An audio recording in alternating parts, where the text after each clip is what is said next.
మండేపల్లి రాంప్రసాద్ రెడ్డి గారు. ఈ పెద్దలంతా కాసేపట్లో పదవీ స్వీకారం చేయబోతున్నటువంటి శుభవేళ. ఇవాళ మనం ఇక్కడ ప్రత్యక్ష సాక్షులం, ప్రత్యక్షంగా ఇక్కడ నిలబడి ఉన్నాం.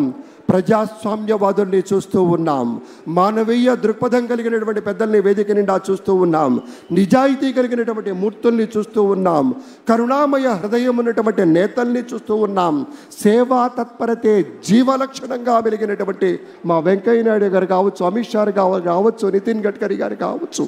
ఈ వరుసలో చూసుకుంటూ పోతే అటు మన చిరంజీవి గారు, మన రజనీకాంత్ గారు, మన బాలయ్య బాబు గారు, ప్రతి ఒక్కరూ కూడాను విశేషమైనటువంటి రీతిలో సేవ అనే 2 అక్షరాలకి కట్టుబడి ఉన్నారు. ఎంతెంత స్థాయికి వెళ్ళినా దాన్ని మరవలేదు. తమ ప్రజల కోసం అడుగడుగున తపన పడే దార్శనికులుగా సమకాలీన రాజకీయ వ్యవస్థలో అరుదైనటువంటి మానవీయ కోణాలుగా వజ్ర సంకల్పంతో పని చేసేటువంటి వాత్సల్య మూర్తుల్ని చూస్తూ ఉన్నాం. మరికొద్ది క్షణాల్లో గౌరవనీయులు ప్రధాని, గవర్నర్ గారు, అలాగే